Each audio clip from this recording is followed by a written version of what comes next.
வார்த்தை கேட்க ஆயத்தமாக இருக்கிறவங்களாம் சத்தமாக ஒரு அல்லேலூயா சொல்லுங்க. 2 ராஜாக்கள் 11ஆம் அதிகாரம் 21ஆம் வசனம்.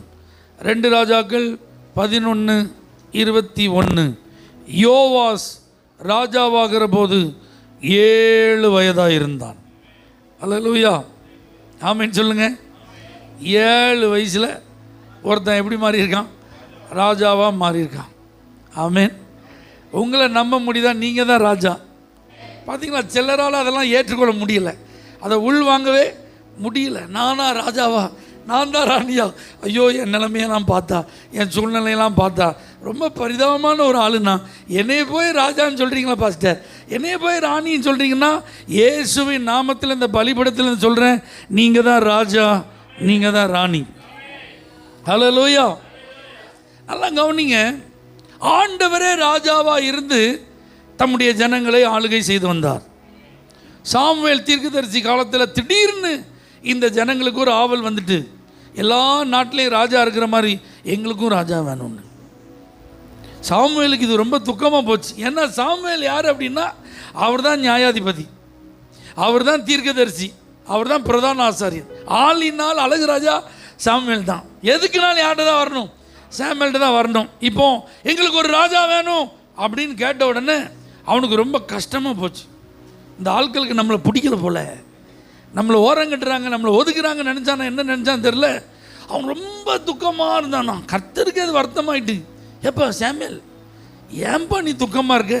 அவங்க ஒன்றையே புறக்கணிக்கலப்பா, என்னையே தான்ப்பா புறக்கணிச்சிருக்காங்க, நீ ஏன்பா கவலைப்படுற? கேட்ட மாதிரி ஒரு ராஜா கொடுத்துரும் போட்டார். நல்லா புரிஞ்சுக்கோங்க. ஆபிரகாமை கர்த்தர் ஆசீர்வதிக்கும் போது, வாக்கு தத்தத்தை அவர்களுக்கு உறுதிப்படுத்தும் போதே ஆண்டவர் அவர்களுடைய சந்ததியிலிருந்து ராஜாக்கள் உண்டாவாங்கன்னு ஆசீர்வதிச்சிட்டார். ஆதியாகமம் 17ஆம் அதிகாரம் 16வது வசனத்தில் நீங்கள் கவனிச்சிங்கன்னா, நான் அவளை ஆசீர்வதித்து அவளாலே உனக்கு ஒரு குமாரனையும் தருவேன், அவள் ஜாதிகளுக்கு தாயாகவும் அவளாலே ஜாதிகளின் ராஜாக்கள் உண்டாகவும் அவளை ஆசீர்வதிப்பேன். அப்போ ஆண்டுடைய மனசில் கண்டிப்பாக இந்த ஆட்கள் ஒரு நாள் யாரை கேட்பான்? ராஜாவை கேட்பான் அப்படின்னு தெரிஞ்சு ஆண்டவர் ஆபிரகாம் ஆசீர்வதிக்கும் போதே, த வெரி ஃபர்ஸ்ட் பர்சனை பிளஸ் பண்ணும் போதே ராஜா வர்றான்டாண்டார். அல்லேலூயா. அதனால தான் ஆண்டவர் அதை பெருசாகவே என்ன செய்யல, அவர் நினைக்கல. Don't worry Samuel, I am going to give them a king, get ready to make a king அப்படின்னு அவனை ரெடி பண்ணிட்டார். கமான் அப்படின்ட்டு அவன் ஆண்டவர் முன்னக்கூட்டியே பேசிட்டாரு. நாளைக்கு ஒருத்தன் வருவான், அவன் ராஜாவாக ஆகிறதுக்கு வரமாட்டான், கழுது தேடி வருவான், அவனை பிடிச்ச அமுக்கு, அவன் தான் ராஜான்ட்டார். அல்லேலூயா. நம்மால் சவுல் பாருங்கள், அவங்க அப்பா கழுதையை தேடி ஓடி வராரு. நாடு விட்டு நாடு கடந்தாச்சு, எல்லை விட்டு எல்லை கடந்தாச்சு, கழுதை கிடைக்கல. கவலை வந்துட்டு, எங்கள் அப்பாவுக்கு கழுதை போனாலும் பரவாயில்ல, நாம் போயிடக்கூடாதுன்னு இப்போ கவலைப்பட்டு இருப்பார்ப்பா. அதனால் வேலைக்காரனை பார்த்து வா போன்றான். அந்த வேலைக்காரன் பாருங்கள் நல்லவன், எப்பா இவ்வளோ தூரம் வந்தாச்சு, பக்கத்தில் தான் ஞான திருஷ்டிக்காரர் இருக்கார், அவர்கிட்ட போய் கேட்டால் அவர் இதை குறித்த விவரம் என்ன செய்வார், சொல்லுவார். வந்தா ஞான திருஷ்டிக்காரன் சாமுவேல் வெயிட் பண்ணிட்டு இருக்கான், எப்படாமல் வருவான்ட்டு. கரெக்டாக வந்தான், கொஞ்சம் ரெஃப்ரெஷ் ஆகு, ஸ்பெஷல் மீல் வெயிட் பண்ணுது, சாப்பிடு, ரெஸ்ட் எடு, நாளைக்கு காலையில் உனக்கு சொல்ல வேண்டிய வார்த்தையெல்லாம் சொல்லி என்ன செய்வேன், அனுப்புவோம்ப்பா, கழுதெல்லாம் கிடச்சிட்டு பயப்படாத அப்படின்னு இருக்க சொல்லிட்டார். சவுலுக்கு ஒன்றுமே விளங்கலை, யாரா நம்ம ஒரு அந்நியன், ஆனால் நமக்கு ஸ்பெஷல் மீல், ஸ்பெஷல் பிளேஸோ அதோட ரெடியாக இருக்க. அவனுக்கு ஆச்சரியமாக இருக்குது.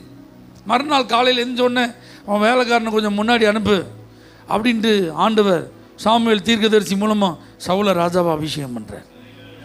எப்படி இருக்கும் பாருங்கள். ஏயா, நான் எளிய கோத்துறையா, சின்ன குடும்பத்தை சேர்ந்தவையா, நானா அப்படின்னா ராஜாவா நீ தான், உடனே நான் அறிமுகம் பண்ண போகிறேன்னா ஒளிஞ்சிக்கிட்டான். ஏன்னா அவனுக்கே அவனை நினைச்சி முடியல, ஏற்றுக்கொள்ள முடியல. எல்லோரும் என்ன நினைப்பாங்களோ, ஏன்னா முத ராஜான்னு சொல்ல போகிறாங்க பார்த்தீங்களா. ஆண்டவர்கிட்ட சாமுவேல் கேட்குறாரு, என்ன ஆண்டவரே, ஒரு நாளைக்கு முன்னாடியே வந்தான், நீங்கள் சொன்ன மாதிரி எல்லாம் நடந்தது, அபிஷேகம் பண்ணி ஆளை அறிமுகம் பண்ணணும், செரிமோனிக்கு எல்லாம் ரெடியாக இருக்க, ஆளை காணும், ஆளை எங்கே? ஆண்டவர் சொன்ன தலைவாடத்துக்கு அடியில் ஒளிஞ்சிருக்கான், தூக்கிட்டு வாண்டார். தூக்கிட்டு வந்து அவனை நிப்பாட்டுறாங்க. இதோ கர்த்தர் தெரிந்து கொண்ட மனுஷன், இவன் தான்பா உங்களை ஆளப்போகிற ராஜா அப்படின்னு அவனை எழுப்பி நிப்பாட்டி விடுறான். ஜனங்கள் எல்லாம் அப்படி பார்க்காங்க, ஏன்னா அவ்வளோ ஹைட்டு, அவ்வளோ வெயிட்டு, ஆள் பார்க்குறதுக்கு உண்மையிலே ராஜ தோரணையில் இருக்கான். ஆமேன்னு சொல்லுங்க. ஆனால் இந்த ராஜா கர்த்தருக்கு பிரியமாக இல்லை, கர்த்தருடைய வார்த்தை என்ன செய்யலை, கேட்கல. இப்போ ஆண்டுடைய இருதயம் அவருக்கு பிரியமான ஒருத்தனை தேடி கண்டுபிடிச்சிட்டு, அவன் தான் தாவீது. அவனுக்கு வயசு 17 தான் இருக்குன்றாங்க, சின்ன பையன்தான். ஆனால் கர்த்தர் அவனை அபிஷேகம் பண்ணுறார். கரவல் ஆடுகளுக்கு பின்னாடி நீ அலைஞ்சது போதும், இனிமேல் சமஸ்த இஸ்ரவேலுக்கு நீ தான் ராஜா. தாவீதின் காலம் இஸ்ரவேலுக்கு பொற்காலம். எல்லைகள் விரிவாகுது, ராஜ்யபாரம் ஸ்திரப்படுது, மகாராஜாவாக வந்துட்டான். அல்லேலூயா. அவன் கர்த்தருக்கு ஆலயம் கட்டணும்னு ஆசைப்பட்டான். ஆனால் கர்த்தர் சொல்லிட்டார், வாய்ப்பு இல்லைப்பா, அவன் மகன் வந்து கட்டுவான். சரி, அடுத்த ராஜா யாருன்னு பார்த்தா இவனுக்கு ஏகப்பட்ட பிள்ளைகள். தாவீதுக்கு நான் தான் ராஜாவாவேன், நான் தான் ராஜாவாவேன்னு அவன் அடிச்சிட்டு இருக்கான். ஒரு பக்கம் அப்சலோம் அடிச்சிட்டு இருக்கான், இன்னொரு பக்கம் அதோனியா அடிச்சிட்டு இருக்கான். ஆனால் கர்த்தர் சொல்லிட்டாரு, சாலமோன் தான் பண்ணிட்டார். வயதான காலத்தில் சாலமோனை தாவீது ராஜாவாக நியமித்தான். இந்த சாலமோன் ஒரு சமாதான புருஷன், கர்த்தர் அவன் மேலே அன்பாக இருந்தார். அவனுக்கு அதிர்ஷ்டத்தை பாருங்க, தூக்கத்தில் ஆண்டவர் கேட்குறாரு, நீ விரும்புகிறத கேளுப்பான். அவனும் பாருங்களேன், அவன் ரொம்ப நல்லவன்.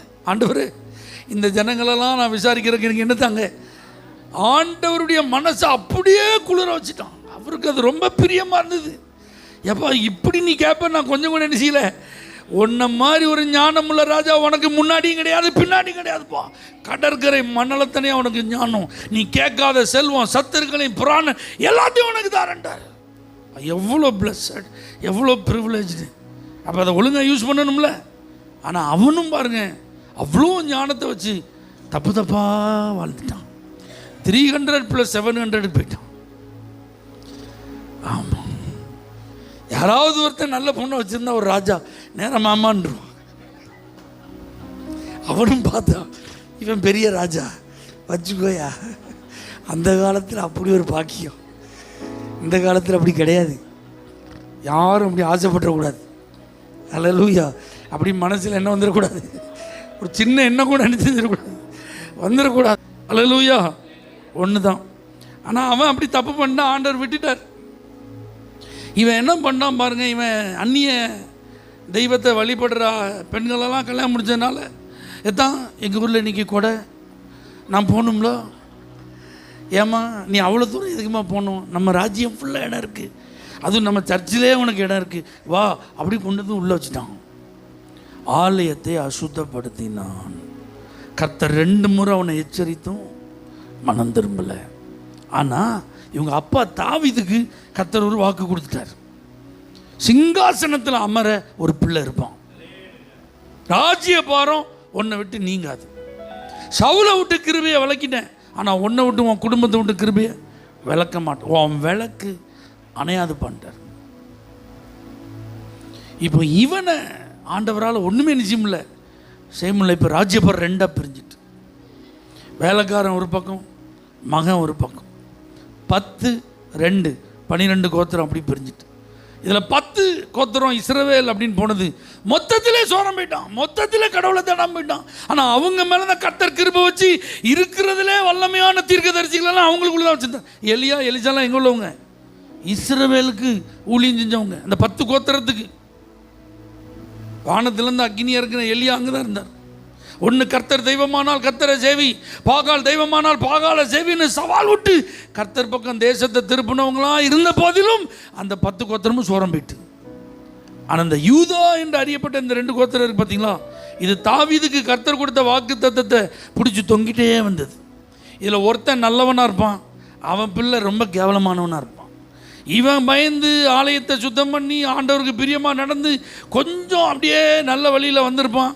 அவனுக்கு பிறகு அவங்க பிள்ளை வருவான், அவன் இருக்கிறதுலே கடவுளுக்கு விரோதமான ஒரு வழியில் என்ன செய்வான். ஆனாலும் இரக்கமுள்ள தேவன் வேறு வழியே இல்லாமல் அப்படியே இருந்தார். அப்படி வந்த ஒரு கூட்டத்தில் தான் அகசியா அப்படிங்கிற ஒரு ராஜாவுக்கு யோவாஸ் மகன், இவன் மரித்து போகிறான். இப்போ அகசியா மரித்து போனோடனே அவனுடைய அம்மா அத்தாலியால்னு ஒருத்தி இருந்தா, அவள் இருக்கிறதுலே ஒரு பெரிய அரக்கி. அவளுக்கு ஆசை, நான் தான் ஆட்சி பண்ணணும். யோசிச்சு பாருங்க, மகன் இறந்துட்டான், அடுத்து பேரப்பிள்ளையை வச்சு அழகு பார்க்கணும், அப்படி தானே அந்த அம்மா நினச்சிருக்கணும். அந்த அம்மா என்ன செஞ்சாங்களாம்? 11ஆம் அதிகாரம் 1வது வசனத்தில் பாருங்கள். அகசியாவின் தாயாகிய அத்தாலியால் தன் குமாரன் இறந்து போனதை கண்டபோது எழும்பி ராஜ வம்சத்தார் யாவரையும் சங்காரம் பண்ணினாலாம். எப்படி இருக்கு பாருங்க. இந்த நேரத்தில் தான் யோவாஸ் காப்பாற்றப்படுகிறான். யோய்தா அப்படிங்கிற ஒரு ஆசாரியன் மூலமாக அவனுக்குன்னு ஒரு தாதியை நியமித்து 6 வருஷம் ஒளிச்சு வைக்கப்பட்டு குழந்தவன், அவன் கண்ணில் பட்டா வெட்டிடுவா. 7 வயசு ஆன உடனே ராஜாங்கத்தில் கொண்டு வந்து நிறுத்தி ராஜாவா அபிஷேகம் பண்ணுறான்.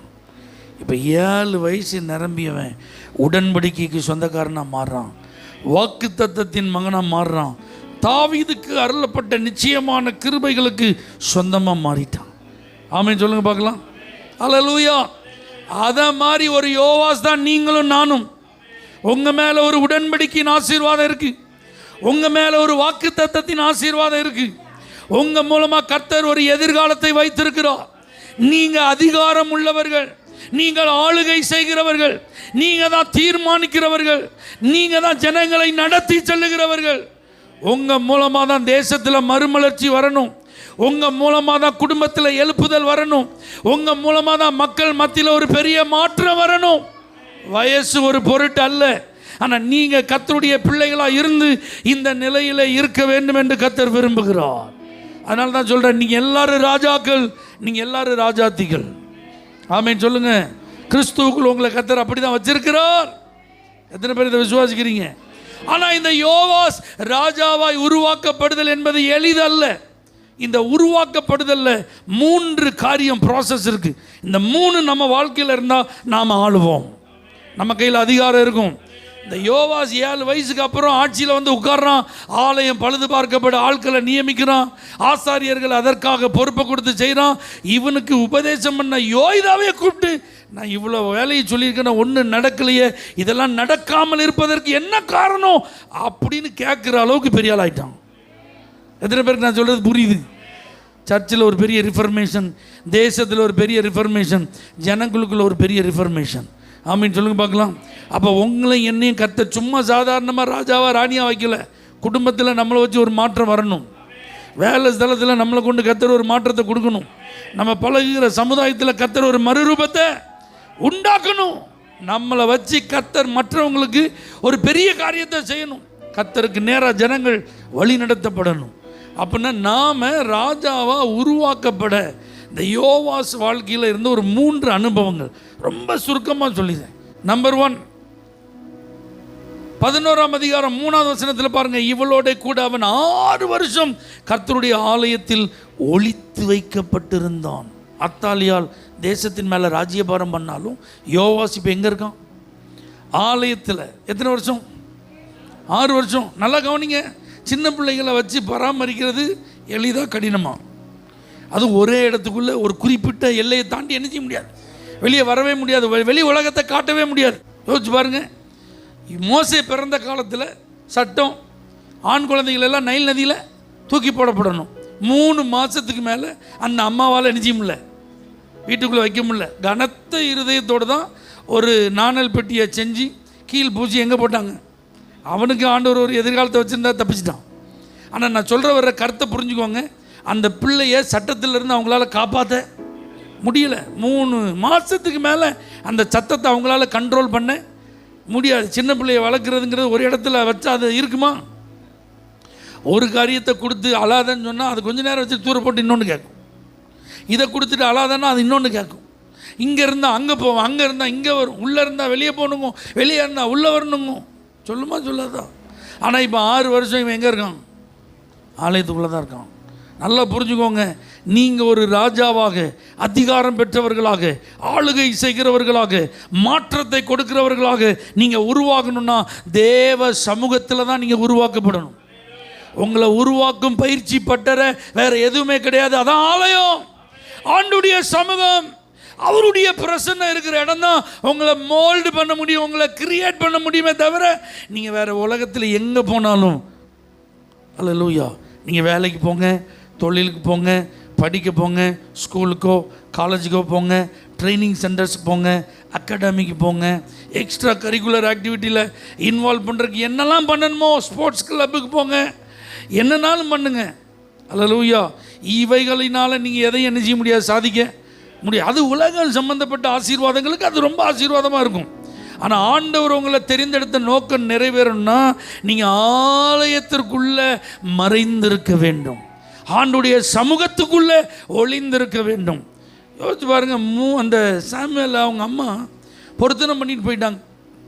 எனக்கு ஒரு ஆம்பளை பிள்ளையை தந்தீங்கன்னா அந்த பிள்ளையை உங்கள் கையில் என்ன செஞ்சிருவேன், ஆலயத்தில் கொண்டு வந்து விட்டுட்டு போயிடுவேன்ட்டான். தாயின் இடத்துலேருந்து ஆகாரத்தை பெற்றுக்கொள்வது நிறுத்தப்பட்ட நாள்லேருந்து இந்த சாமுவேல் எங்கே வந்துட்டார், ஆலயத்துக்கு வந்துட்டார். எப்படி இருக்கும் நீங்கள் கொஞ்சம் யோசிச்சு பாருங்கள். இன்றைக்கி இருக்கிற மாதிரி டிவி உண்டா, இன்றைக்கி இருக்கிற மாதிரி செல்ஃபோன் உண்டா, இன்றைக்கி இருக்கிற மாதிரி டாய்ஸ்லாம் உண்டா? ஒன்றுமே கிடையாதுங்க. ஆனால் அந்த பிள்ளை எங்கே இருக்கணும், அந்த ஆலயத்துக்குள்ளே தான் இருக்கணும். அவனுக்கு மூத்த ஊழியக்காரருக்கு கையில் கொண்டு விட்டுட்டு போயிட்டாங்க. அந்த ஆளுக்கும் கண்ணு சரியாக நிச்சயாது தெரியாது, அவர் இருக்கிறதுலே குடு தாத்தா. உட்கார்ந்த இடத்துலேருந்து அவரால் நிச்சய முடியாது, அவ்வளோ ஸ்தூலித்த ஒரு மனுஷன். இப்போ அவருக்கு இவன் பணிவிட செஞ்சுட்டு அந்த ஆலயத்துக்குள்ளே தான் நிச்சயணும், தங்கி இருக்கணும். ஆனால் ஆலயத்துக்கு வெளியே நிறைய கேம்ப் இருக்கும், வீடுகள் இருக்கும். அங்கெல்லாம் குட்டி குட்டி பிள்ளைகள் இவனை மாதிரி இருப்பாங்க. எல்லோரும் இஷ்டத்துக்கு ஓடி விளையாடுவாங்க. எல்லோரும் ஸ்கூலுக்கு போகிறாங்களா என்ன தெரியல, அந்த காலத்தில் ஸ்கூல் இருந்தான்னு தெரியல, ஏதோ காரியத்துக்கு போயிருக்காங்கன்னு வச்சுக்கோங்க. விளையாடுவாங்க, அப்பா அம்மா கூட இருப்பாங்க, ஃபங்க்ஷனுக்கு போவாங்க, ஊருக்கு போவாங்க. ஆனால் யார் போக முடியாது, சாமுவேல் போக முடியாதுங்க. அவங்க அம்மா வருஷத்துக்கு ஒரு தடவை வருவாங்க, ஒரு சின்ன சட்டையை மட்டும் தச்சுட்டு என்ன செய்வாங்க, வருவாங்க. அதை கொடுத்துட்டு பாய்டா தம்பின்னு போயிடுவாங்க. அம்மா என்னையை கூட்டிகிட்டு போங்கம்மா, இங்கே இருக்க எனக்கு பிடிக்கலம்மா, நான் உங்கள் கூடயே வந்துடுறேம்மா. அப்பா தயவுசெய்து என்னை தூக்கிட்டு போயிருங்கப்பா, நான் வந்துடுறேன்ப்பா. அப்பா நீங்கள் எனக்கு வேணும்ப்பா. அம்மா உங்கள் மடியில் நான் உட்காந்து விளையாடணுமா. அப்பா உங்கள் தோல் மேலே ஏறி நான் உட்காரணும்ப்பா. நான் எனக்கு இந்த இடத்துல இருக்க பிடிக்கும், நான் வீட்டுக்கு வரணும் அப்படின்னு அவன் அடம் முடிச்ச மாதிரி பைபிளில் இல்லை, அவன் அழுத மாதிரி பைபிளில் இல்லை. அவன் ஆலயத்தில் இருந்தான். நடந்தது என்ன தெரியுமா, தான் முதல் பெயர்சபா வரைக்கும் யார் கட்டுப்பாட்டில் இருந்தது, சாமுவேல் கட்டுப்பாட்டில் இருந்தது. அவன் வர்ற வரைக்கும் எல்லோரும் வெயிட் பண்ணி தான் ஆகணும். அவன் ஒரு வார்த்தை பேசினா எல்லோரும் கேட்டு தான் ஆகணும். இதுதான் ஆளுகை, இதுதான் அதிகாரம். ஆலயம் சம்பந்தப்பட்ட காரியத்தில் நீங்கள் உங்களை ஒழித்து பாருங்கள், அதில் அதிகப்படியான நேரத்தை செலவு செய்ய உங்களை அர்ப்பணித்து பாருங்கள். தேவனுடைய ஆலய பிரகாரங்களில் நாட்டப்பட்டவர்கள் பச்சையான ஒலிவ மரத்தை போல இருப்பாங்க. அல்லேலூயா. ஆலயம் என்பது சாதாரணமானது அல்ல.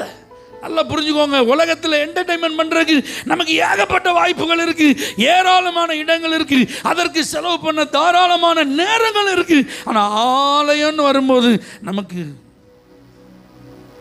நம்முடைய மனநிலை, நம்முடைய விருப்பு வெறுப்பு, அதெல்லாம் நீங்கள் கொஞ்சம் யோசிச்சு பாருங்கள். ஆலயத்தோட 6 வருஷம் ஒரு குழந்தை 7 வயசு வரைக்கும் அவன் ஆலயத்துக்குள்ளே மறைத்து வைக்கப்பட்டிருந்தான். வெளி உலகத்தோடு அவனுக்கு என்ன கிடையாது, தொடர்பே கிடையாதுங்க. உங்களுக்கு அப்படி தான் இருக்கணும். இந்த உலகத்தோடு உங்களுக்கு தொடர்பே இருக்கக்கூடாது. உலகத்தோடு தொடர்பு இருக்கக்கூடாதுங்கிற அந்த வார்த்தையை நீங்கள் தப்பாக புரிஞ்சிடக்கூடாது. அல்லேலூயா. படிப்பிற்காக, வேலைக்காக, தொழிலுக்காக நம்ம உலகத்தில் தான் கான்டாக்டில் இருக்கும், நம்ம நெட்வொர்க் அதில் தான் இருக்குது, நான் அதை சொல்லலை. ஆனால் நம்மை இழுத்து, நம்மை கவர்ந்து, நம்மை தேவ வழியை விட்டு விலகச் செய்கிற உலகத்தோடு நமக்கு என்ன இருக்கக்கூடாது, தொடர்பு. அதோட நமக்கு கவனமே என்ன செய்யக்கூடாது, அதோட கான்டாக்டே இருக்கக்கூடாது. ஆண்டவரோடு இணைந்திருங்கள், ஆலயத்தோடு இணைந்திருங்கள். ரொம்ப முக்கியங்க, ரொம்ப முக்கியம். நீங்கள் சின்ன வயசில் உங்கள் பிள்ளைகளெல்லாம் அதற்கு நீங்கள் ட்ரெயின் பண்ணுங்கள். ஆலயம் சம்பந்தப்பட்ட காரியத்தில் ஞாயிற்றுக்கிழமை மட்டும் ஆலயத்துக்கு வர்றது போதாது. சும்மா இருக்கிற நேரம் ஆலயத்தில் வந்து குடும்பமாக உட்காந்து ஜெபம் பண்ணுங்க. கொஞ்ச நேரம் பிள்ளைகிட்ட பைபிள் கொடுத்து அது ஓரமாக உட்காந்து சேரில் உட்காந்து படி, பைபிளை வாசி, ஒரு 5 அதிகாரம் வாசி, ஆலயத்தில் உட்காந்து வாசி, சொல்லி பாருங்க. உங்கள் பிள்ளைகள் முன்னாடி ஆலயத்தில் வந்து முழங்கால நின்று ஜெபம் பண்ணுங்க. உங்கள் தலைமுறைகள் அதை பார்க்கட்டும். அல்லேலூயா. கர்த்தர் அதெல்லாம் கனம் பண்ணுவாருங்க. உங்கள் வாழ்க்கையில் உங்களை அதிகாரம் உள்ளவர்களை ஆண்டவர் மாற்றுவார். 7 வயசில் நிர்வாகம் பண்ணுற ஒரு ஸ்தானத்தை கர்த்தர் கொடுத்தாருன்னா உங்களுக்கு ஏன் தரமாட்டார்? உங்கள்கிட்ட ஏன் அந்த ஆளுகையை தரமாட்டார்?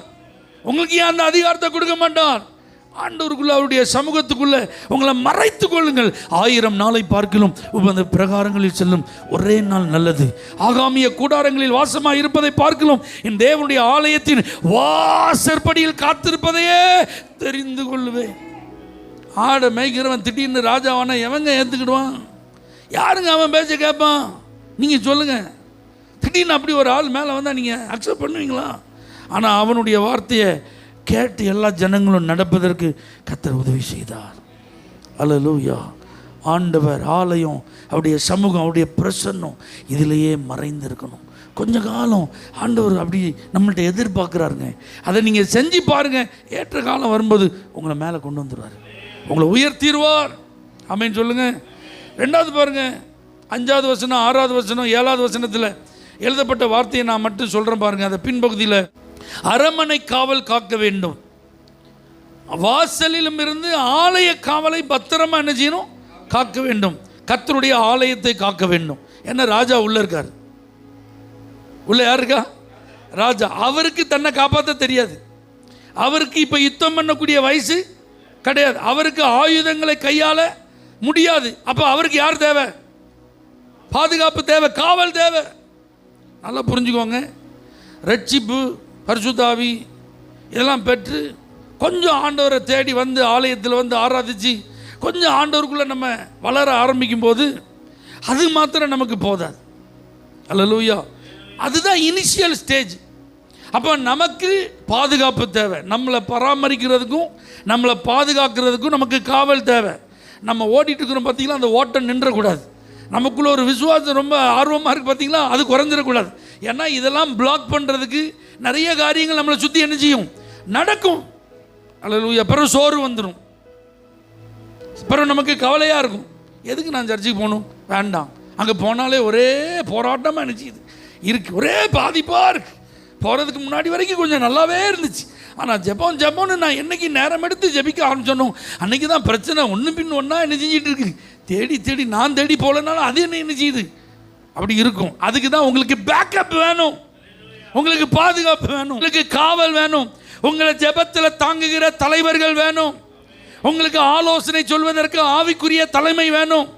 நீங்கள் நெருக்கப்படும் போது உங்கள் விசுவாசத்தில் நீங்கள் சோர்ந்து போகாதபடி உங்களை உற்சாகப்படுத்துறதுக்கு ஒரு மென்டர், ஒரு ஸ்பிரிச்சுவல் மென்டர் உங்களுக்கு வேணும். ஏன்னா உங்களால் இப்போ யுத்தம் பண்ண முடியாது. நீங்கள் இப்போ தான் குழந்தை, இப்போ தான் நீங்கள் வளர்ந்து வர்றீங்க, இப்போ தான் துளிர்த்து இருக்கீங்க, இன்னும் பூக்கலை. அல்லேலூயா. துளிர்லே பூச்சி வந்து அதை அரிக்கணும்னா அதுக்கு முன்னாடி அது பாதுகாக்கப்படணும். எத்தனை பேருக்கு நான் சொல்கிறது புரியுது? ஆமென் சொல்லுங்கள்.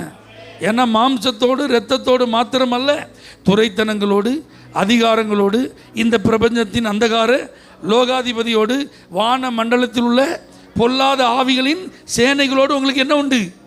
1 2 எத்தனை சொல்லியிருக்கேன் பார்த்தீங்களா? அவ்வளவு வரிஞ்சு கட்டி இன்னைக்கு என்ன நீ புதுசா என்ன அல்லேலூயா அங்க தோத்துறன்ற ஆமென்ற ஆண்டவன்ற வைராக்கியன்ற பரிசுத்தங்க விசுவாசங்க ஆராதனை துதியா எத்தனை பேரை ஒன்றையமா நான் பார்த்துருக்கேன் தெரியுமா? இந்தா பாரு வலை, இந்தா பாரு கண்ணி, இந்தா பாரு குழி, இந்தா பாரு ஒரு ஆயுதண்டு, அதெல்லாம் எப்படி இருக்கு? ரெடியா இருக்கு. அப்போ அந்த வலையில் சிக்காம அந்த கண்ணியில் விழுந்து போகாமல் அந்த ஆயுதம் தாக்காமல் இருக்குன்னா உங்களுக்கு காவல் தேவை. உங்களுக்காக மன்றாட, உங்களுக்காக பரிந்து பேச, உங்களுக்காக திறப்பில் நிற்க, உங்களுக்கு ஒரு நல்ல ஆலோசனை சொல்ல, நீங்கள் தீர்மானம் பண்ணும்போது இதுதான் சரியானதுன்னு ஆவியில் நிதானித்து சொல்ல, உங்களுக்கு ஒரு பிரச்சனைங்கும் போது உங்கள் கூட தோள் கொடுத்து உங்களோடு சேர்ந்து ஜெபிக்க ஒரு அரண் தேவை, ஒரு பாதுகாப்பு தேவை. இல்லாட்டி சத்துரு வாரிட்டு போயிடுவோம். இன்றைக்கி நிறைய பேரை காணும். நான் பார்த்துக்கிடுவேன், எனக்கு தெரியும்.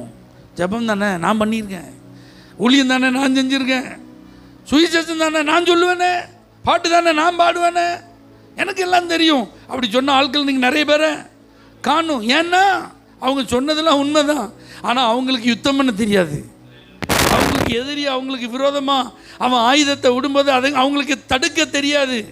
அதனால் பாதிக்கப்பட்டு தாக்கப்பட்டு வீழ்ச்சி அடைந்து வேதனையில் என்னை என்ன நினைப்பாங்க மற்றவங்க, அதனால் நான் வரல, நான் இப்படியே என்ன செஞ்சிடுறேன். ஏன்னா அவங்களுக்கு வெக்கமாக இருக்குது.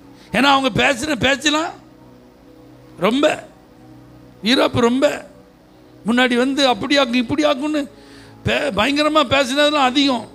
ஆனால் அவங்க பேசின மாதிரி அவங்களால நிலைன்னு இருக்க முடியலை. நல்லா புரிஞ்சுக்கோங்க. ராஜா தான், ராஜ வம்சம்தான், அடுத்தது சிங்காசனத்தில் உட்கார வேண்டிய ஆள் தான். ஆனால் இப்போ அவனால் தானே என்ன செய்ய முடியாது, பாதுகாக்க முடியாது. நல்லா புரிஞ்சுக்கோங்க.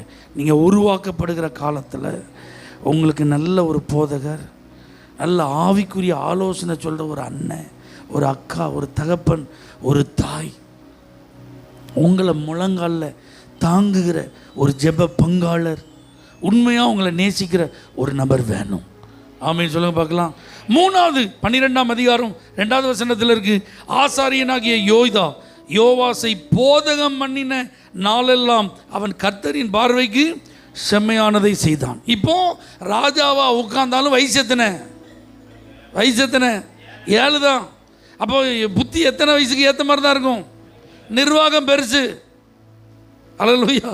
தேசம் பறந்து விரிஞ்சிருக்கு. ஆனால் அதை அவன் நிர்வாகத்தை கரெக்டாக பண்ணணும். அவனுக்கு டீச்சிங்ஸ் தேவை. கர்த்தருடைய வழிகள் அவனுக்கு அறிவிக்கப்படணும். கர்த்தருடைய போதனைகள் அவனுக்கு தெரியணும். சத்தியம் தெரியணுங்க, உபதேசம் தெரியணும். அதுக்கு ஒரு உபதேசி தேவை. அல்லேலூயா. கர்த்தருடைய வார்த்தையை நன்கு அறிந்திருக்க வேண்டியது அவசியம். ஒரு ராஜாவா அவன் அறிந்து செயல்பட வேண்டிய விதத்தில் அவன் செயல்படலைன்னா அது அவனுக்கு மட்டும் பாதிப்பு இல்லை, அந்த ராஜ்யத்துக்கே பாதிப்பு. நல்லா கவனிங்க. தாவீது திடீர்னு ஒரு ஆசை, எல்லாரும் என்னன்ட்டான். யோவா வந்து சொல்கிறான், கர்த்தர் நம்மளை ஆசீர்வதிச்சு நல்ல தாராளமாக பெருக பண்ணியிருக்கிறாரு. ராஜாவே, ஏன் நம்ம அதில் கவனம் செலுத்தணும்? நம்ம வேறு காரியத்தில் கவனம் செலுத்தமான்ட்டான். அவன், ஏய் நான் ராஜாவா நீ ராஜாவா, சொன்னதை சரியா இல்லையான்ட்டான். இவன் பார்த்தான், சரி இவன்கிட்ட வாக்குவாதம் என்ன செய்ய வேண்டாம், ரைட்டு வாரன்ட்டு போயிட்டான். என்றதுக்கு இவன் போயிட்டு வந்து கவுண்டிங்கை கொடுத்துட்டான். லேவியர்கள் மட்டும் அவன் எண்ணலை. இப்போ கர்த்தருடைய கோபம் வந்துட்டு, ஏன்னா இவன் ராஜாவாக இருந்தாலும் சாத்தான் அவன் பக்கத்துலேருந்து அவனை என்ன செஞ்சுருக்கான், ஏவி இருக்கான். ஜனங்களை தொகையிடு ஏவி இருக்கான். வசனத்தின்படி அதை செய்யக்கூடாது.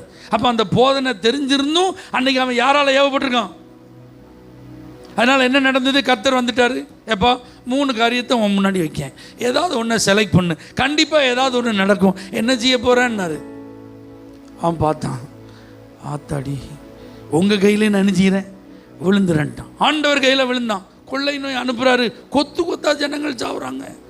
பதறான், அழுறான், ஆண்டவரே நான் தானே பாவம் செஞ்சேன், இந்த ஆடுகள் என்ன செய்தது தெரியும்ல உனக்கு.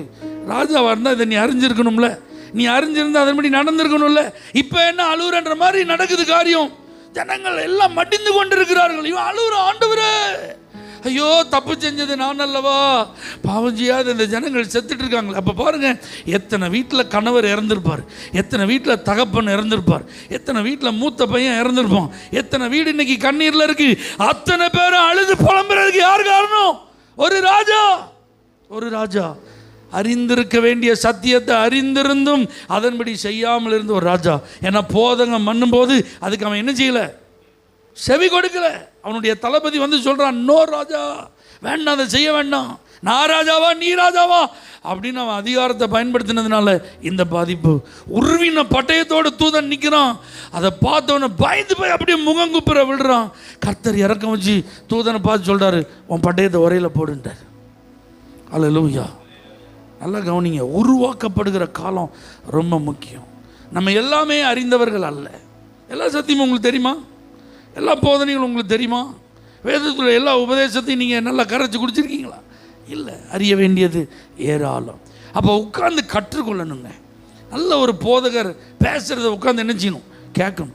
ஆராதனைக்கு வந்தால் போதகத்தில் என்ன செய்ய முடியாது, கேட்க முடியாது. ஆராதனையில் பரவசமாக நல்ல ஆசீர்வாதமாக 4 வார்த்தை மட்டும் நீங்கள் கேட்டுட்டு தீர்க்க தரிசனமாக பேசிட்டு போயிடுவார் பாஸ்ட். ஆனால் போதனை அப்படிங்கிறது மற்ற கூட்டங்களில் நீங்கள் பொறுமையாக வந்து உட்கார்ந்தீங்கன்னா அந்த வார்த்தைகளை எடுத்து போதிக்கும் போது தான் இதுதான் வழி, இதுதான் சத்தியம், இதை தான் தேவன் எதிர்பார்க்கிறார், இதுதான் ஆசீர்வாதத்தை பெற்றுக்கொள்வதற்கு கர்த்தர் விதித்திருக்கிற விதிமுறை, அதெல்லாம் தெரிய வரும். அப்போ உருவாக்கப்படுதலில் 3 விஷயம் இருக்குது. ஒளிந்திருக்கும் அனுபவம், மறைந்திருக்கும் அனுபவம், ஆலயத்தோட ஆண்டுடைய பிரசன்னத்தோட இருங்க. நமக்கு பாதுகாப்பு தேவை. ஜெப பங்காளர்கள், நமக்கு ஆலோசனை சொல்லுகிற தலைவர்கள், ஆவிக்குரிய காரியங்களை நமக்கு சொல்லி முடிவெடுக்க தெரியாத காலத்தில் நமக்கு உதவி செய்யக்கூடியவர்கள் நமக்கு தேவை. அடுத்தது நல்ல உபதேசிக்கிறவர்கள் நமக்கு தேவை. சத்தியத்தின்படி சொல்லணும். தலைமை கணவனா நீங்கள் எதை தான் செய்யணும், மனைவியா நீங்கள் எதை தான் செய்யணும், பெற்றோரா நீங்கள் எதை தான் செய்யணும், பிள்ளைகளா நீங்கள் எதை தான் செய்யணும், விசுவாசியா நீங்கள் இப்படி தான் இருக்கணும், ஊழியரா நீங்கள் இப்படி தான் இருக்கணும். அதை கற்றுக் கொடுக்கக்கூடிய அந்த உபதேசத்தை உட்கார்ந்து என்ன செய்யணும், நான் ராஜாவாயிட்டேன், சிங்காசனம் கிடச்சிட்டு நீ யாரையா இப்போ என்கிட்ட வந்து உபதேசிக்க சொல்லக்கூடாது. ஏதாவது காரியங்கள் வசனத்தின் அடிப்படையில் உங்களுக்கு சொல்லப்பட்டால் சின்ன பிள்ளைய மாதிரி ஏற்றுக்கிடணும். ஆமென் சொல்லுங்கள். வார்த்தையின் அடிப்படையில் உங்களுக்கு ஒரு காரியம் நீங்கள் செஞ்ச தப்பு பிரதர் சிஸ்டர், நீங்கள் செஞ்ச தப்பு, வசனத்தின்படி இது தப்பு, நீங்கள் உங்களை திருத்திக்கோங்க அப்படின்னு சொல்லும்போது, சரி பாஸ்டர் வசனத்துக்கு நான் என்ன செய்கிறேன் ஒப்பு கொடுக்குறேன்ட்டா நீங்கள் தான் ஆளுகை செய்வீங்க. உங்கள் கையில் தான் அதிகாரம் இருக்கும். உங்கள் மூலமாக தான் கர்த்தர் தீர்மானங்களை பண்ணுவார். 7 வயசு தான் யோவாஸ் ராஜா. உங்களை கர்த்தர் ராஜாவாக மாற்ற விரும்புகிறார். உங்களை ராஜாத்தையே கர்த்தர் மாற்ற விரும்புகிறார். ஆளுகை செய்கிறவர்களாய் கர்த்தர் உங்களை ஆசீர்வதிப்பாரா. பரிசுத்த பிதாவே, இந்த வார்த்தையின்படியே நாங்கள் தேவ சமூகத்தில் மறைந்திருக்க எங்களுக்கு பாதுகாப்பாக இருக்கிற ஜெபத்தில் உதவி செய்து நல்ல ஆலோசனைகளை தந்து வழி நடத்துகிற தலைவர்களுடைய அரவணைப்பில் இருக்க, நல்ல போதனைகளை கேட்டு நாங்கள் செய்ய வேண்டிய நிர்வாகத்தை நீதியோடும் நியாயத்தோடும் தெய்வ பயத்தோடும் நிறைவேற்றி முடிக்கத்தக்க காரியங்களை கற்று அதில் தேர்ச்சி அடைய அந்த உபதேசிகளுக்கு நாங்கள் எங்களுக்கு செவி சாய்க்க அர்ப்பணிக்கிறோம் ஆண்டவரே. இந்த வார்த்தைகளை கேட்டு ஒவ்வொருவரையும் ஆளுகை செய்கிறவர்களாய் மாற்றும், அதிகாரம் உள்ளவர்களாய் மாற்றும். இயேசுவின் நாமத்தில் பிதாவே, ஆமென். For prayer contact, Pastor J. Kumar, El Shaddai Ministries, 9500252586, Surandai.